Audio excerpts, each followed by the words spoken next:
చాలామంది ఇప్పుడు క్యారెక్టర్ ఆర్టిస్టులు బయటకు వచ్చి ఇంటర్వ్యూలు ఇచ్చిన సందర్భాల్లో చెప్పారు, పలానా టైంలో నేను లొంగిపోవాల్సి వచ్చింది, నాకు ఆప్షన్ లేకపోయింది, రాత్రి 2 గంటలకి నా డోర్ వచ్చి కొట్టేవారు తాగేసి. మరి ఇవన్నీ ఏమిటంటే వీటిని ఏ పరిధిలో చూడాలి, ఏ కోణం నుంచి చూడాలి? ఇవి ఇంటర్వ్యూ అంటే ఇవేదో ప్రైవేట్గా చెప్పినవి కాదు సార్, బహిరంగంగా బహిర్గతంగా చెప్పారు. ఇప్పుడు ప్రాబ్లం ఏంటంటే ఇక్కడ మన సమాజం ఫస్ట్ అసలు ఆడపిల్ల అంటేనే లోకువ, బయట కూడా సమాజంలో జనరల్గా సినిమాల్లో ఉన్నాడంటే అసలు మరీ లోకువ, అంటే వాళ్ళకి ఏదో taken for granted. Correct, taken for granted. So ఎవళ్ళైనా ఏదైనా చేయొచ్చు. అండ్ ఈ సినిమాల్లో నిజాలెన్నో అబద్ధాలెన్నో మనకేమీ తెలియదు, కానీ ప్రతి వాళ్ళకి ఒక ట్యాగ్ పెట్టేసి ఉంటుంది, ఈ అమ్మాయి ఆ అబ్బాయితో ఉంది, ఆ అబ్బాయి ఆ అమ్మాయితో ఉన్నాడు, సంథింగ్ ఉంటుంది. అవును. ఈ ఇంటాక్సికేషన్ స్టేజ్ వస్తుంది, నైట్ తలుపులు కొట్టేవాళ్ళంతా మందు కొట్టినాక వస్తారు. వాళ్ళకి నాకు దొరకలేదు, వాళ్ళకి ఈ టైప్లో ఉంటారు వీళ్ళంతా.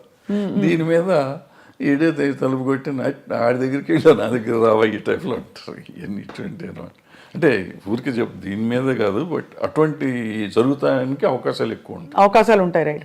కానీ చాలా గొప్పగా గౌరవం నిలుపుకుని అద్భుతమైన సినిమాలు, అంటే నిజంగా కళాఖండాలు సృష్టించిన గ్రూప్స్, టీమ్స్, టెక్నీషియన్స్ ఎంతమంది ఉన్నారు సార్, చాలా గొప్పవాళ్ళు ఉన్నారు. అన్ఫార్చునేట్లీ వీటి గురించి ఎక్కువ మాట్లాడతాం కానీ మనం. అద్భుతం. ఇప్పుడు ప్రతి మనిషికి వీక్నెస్ ఉంటుందమ్మా, రకరకాల వీక్నెస్ ఉంటుంది. ఆ వీక్నెస్ ఏదైనా అయ్యి ఉండొచ్చు, అమ్మాయి అయ్యి ఉండొచ్చు, కులం అయ్యి ఉండొచ్చు, మతం అయ్యి ఉండొచ్చు, ఇంకోటి ఉండొచ్చు.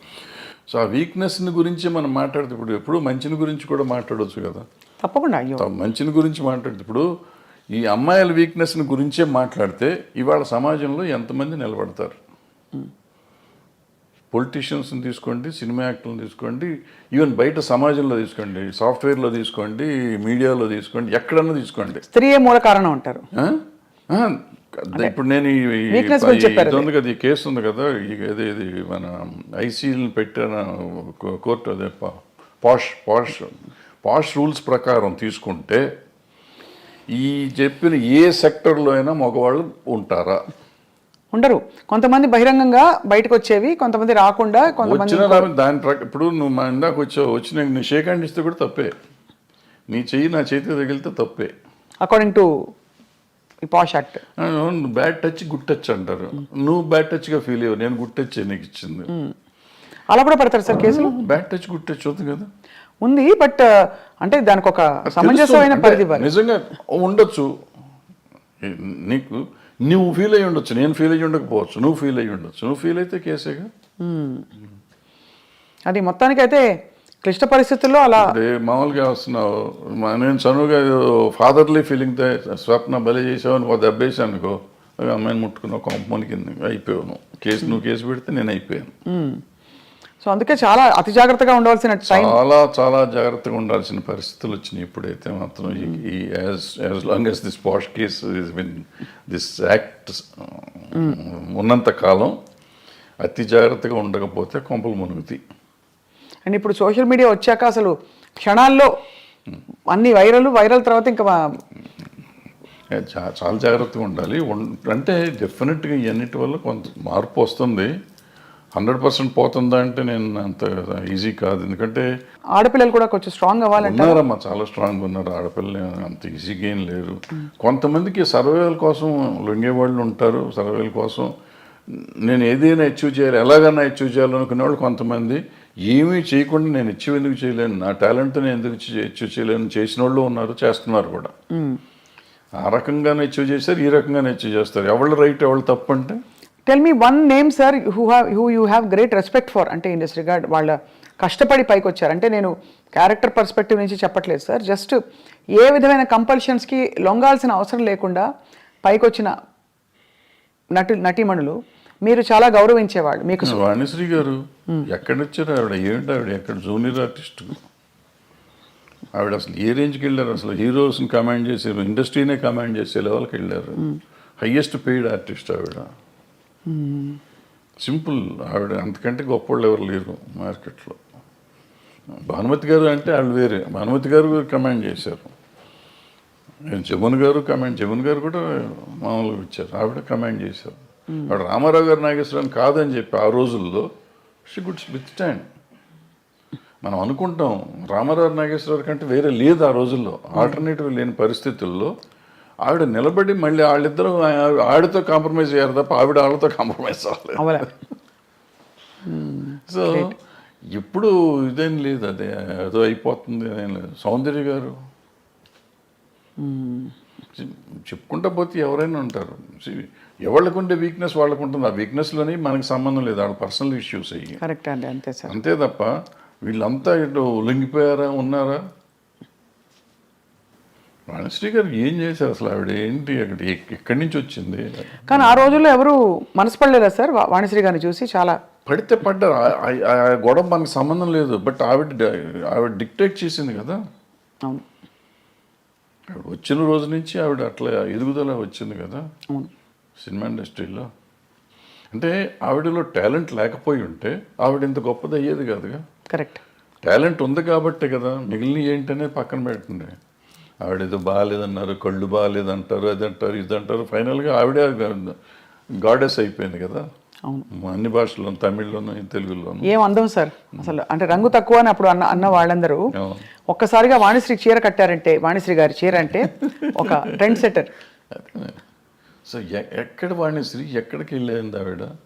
అందరు హీరోల కంటే ఎక్కువ హైయెస్ట్ రెమ్యునరేషన్ తీసుకుంది ఆవిడ. ఎంత సార్ ఆ రోజుల్లో? ఎలా ఉండేది ఆ రోజుల్లో? 2.5-3 లక్షలు తీసుకుంది నాకు తెలిసినప్పుడు. అప్పుడు వీళ్ళు ఎవరు 2 లక్షలు టచ్ చేయలేదు. ఇప్పుడు ఎవరు, ఏ హీరోలు? రామారావు గారు, నాగేశ్వరరావు కూడా? రామారావు గారు ఇంకా తక్కువ. శోభన్ బాబు తీసుకున్నాడు అప్పట్లో, 2 తీసుకున్నాడు. ఈవిడ 2.5 తీసుకున్నాడు రోజుల్లో. మరి కాలం మారిపోయిందా, డబ్బు విలువ పడిపోయిందా సార్? రామారావు గారు కంబ్యాక్ వచ్చినాక ఆయన హైయెస్ట్కి వెళ్ళిపోయారు. ఆ మధ్యలో బడిపంతులు చేసే రోజుల్లో ఆయన 1,00,000 దగ్గరే ఉన్నారు అన్నమాట. ఇప్పుడు ఎగిలిపోతూ ఉంటుంది. అంటే ఇది ఎట్లా ఉంటుందంటే దీంట్లో ఇప్పుడు వస్తున్న ఇష్యూస్ అన్నీ ఏంటంటే, ఇప్పుడు ఇద్దరు మ్యూచువల్గా ఒకళ్ళకొకళ్ళు ఇష్టపడతారు. ఇప్పుడు అప్పుడు కూడా కదా సార్? ఎప్పుడైనా కానీ ఇష్టపడతారు. ఇష్టపడతామో లేకపోతే సరెండర్ అవటమో ఏదైనా అనుకోండి. సరెండర్ అయినా కానీ తర్వాత కలిసి ఉన్నారుగా. అవును, నాతో సరెండర్ అయిపోయినాక ఇద్దరు కొంతకాలం కలిసి ఉన్నాం. ఇప్పుడు సరెండర్ అయిన వాళ్ళు నా మీద కేసు పెడతాం మొదలెడతారు ఇవ్వండి. అయితే సరెండర్ అయ్యి కొంతకాలం అయిపోయినాక నేనంటే వాళ్ళకన్నా మొఖం మొత్తి ఉండొచ్చు, నాకు వాళ్ళ మీదన్నా మొఖం మొత్తి ఉండొచ్చు. అది ఎవరికైనా ఎప్పుడైనా జరగచ్చు. నాకు బయటికి వెళ్తా అంటే వదిలిపెట్ట బుద్ధి ఇదిగా ఒకరికొకరు మ్యూచువల్గా వదిలిపెట్టపోయినప్పుడు ఈ కేసులు గట్టలు కథలు వస్తాయి. అప్పుడు నువ్వు ఎట్లా మొన్నటిదాకా బాగానే ఉన్నావు కదా, ఇప్పుడు నేను అవసరం తీరిందని వచ్చావా అని ఒకళ్ళు ఈ రకంగా ఉంటాయి. న్యాచురల్, ఇది హ్యూమన్ సైకాలజీ. ఇది దాన్ని పట్టుకుని మనం మాట్లాడతాం కదా. ఇక్కడ ఏంటంటే నో మీన్స్ నో మీద మాట్లాడాలి మనం. ఇప్పుడున్న కొత్త సిస్టమ్, ఒకప్పుడు అది వేరు. ఇప్పుడు శీలం అనేది ఒకప్పుడు పవిత్రమైనదిగా మాట్లాడుకునేవాళ్ళం. ఇప్పుడు ఎంతమందికి శీలం సరిగ్గా ఉంది అంటే చాలా డౌట్లు ఉన్నాయి. అంటే శీలాన్ని శీలంగా చూస్తున్నామా లేదా అనేది పాయింట్. అంటే ఇది వరకు ఇట్ వాజ్ అ బిగ్ టాబు. అంటే ఇప్పుడు కాదు, అది ఇప్పుడు మోర్ నార్మలైజ్ అయిపోయింది. సో ఇప్పుడు దానికి ఏమవుతుంది ఆటోమేటిక్గా నీకు ఇష్టం లేనప్పుడు అవుతుంది. రోజు మనకి రిలేషన్షిప్లో ఉంటున్నాం, మనం రిలేషన్షిప్లో ఉన్నామని మనం ఫేస్బుక్లో పెట్టుకుంటున్నాం, ఇన్స్టాగ్రామ్లో పెట్టుకుంటున్నాం, అన్ని చోట్ల పెట్టేసుకుంటున్నాం. నెక్స్ట్ డే ఇప్పుడు బ్రేకప్ అయిపోయామని మనం పెట్టుకుంటున్నాం. సో మనమే అనౌన్స్ చేసుకుంటున్నాం వాట్ ఈస్ హ్యాపెనింగ్. అవును, ఆ తర్వాత మనకే కోపం వస్తే వాళ్ళ మీద కేసు పెడుతున్నాం. ఇది ఇప్పుడు దానికి ఎవరు బాధ్యులు అంటే కలిసి ఉన్నారు కదా. ఇప్పుడు ఏం పోయే కాలం, ఏం తీపరం వచ్చింది మీకు అంటారు మా అమ్మమ్మ భాషలో మాట్లాడాలంటే. తీపరం లేదు, తాపరం లేదు. ఇది ఏంటంటే నాకు ఇష్టం లేదు, నువ్వు రావద్దని రావకూడదు, అంతే, సింపుల్. సో అక్కడ నుంచి ఆ వైరం వల్ల వచ్చే కేసులు అంటారు ఇది. కానీ జెన్యున్గా ఆడపిల్లలకి రక్షణ లేదని హేమా కమిటీ రిపోర్ట్ని కూడా మీరు ఆమోదించపోరు. ఎందుకు డెఫినెట్గా ఉందమ్మా, డెఫినెట్. ఇప్పుడు ఒక అమ్మాయి వచ్చింది పాపం, ఎవరో ఒక అమ్మాయి ఆశగా సినిమాల్లోకి చేద్దామని వచ్చింది. వచ్చిన అమ్మాయిని నువ్వు నాకు ఏదన్నా ఇది ఇస్తేనే నేను ఉద్యోగం ఇస్తాను, వేషం కానీ పని కానీ ఇస్తాను అనేది దుర్మార్గమే కదా. హేమ కమిటీ రిపోర్ట్లో కానీ ఎక్కడైనా కానీ ఈవెన్ పాక్సో దీంట్లో కానీ అదే చెప్తాను. నువ్వు అడగటం కూడా తప్పు. అడిగినాక లొంగి నువ్వు ఆ అమ్మాయికి పని ఇచ్చేసినా కూడా, ఎదురు పని ఇచ్చేసినా కూడా లొంగ తీసుకోవటం తప్పే. కాబట్టి ఏ రోజు తెలిసినా కానీ నా మీద నేను శిక్షార్హుడిని. ఏమంటే మ్యూచువల్గా కలిసి ఉన్నాం కదా, నీకేంటి అని మనం అడగొత్తానికి లేదు. ఇంకా కలిసి ఉన్నా కానీ నువ్వు లొంగ తీసుకున్నావు కదా. అవును, ఇప్పుడు మరి జానీ మాస్టర్ ఇష్యూలో ఏమై ఉంటుంది సార్? అది దాన్ని నేను మాట్లాడకూడదు. మీరు మాట్లాడకూడదు కాబట్టి ఓకే ఫైన్, అడగం సార్. మేము కూడా కమిటీని కోర్టుని కంప్లీట్గా గౌరవిస్తూ అంటే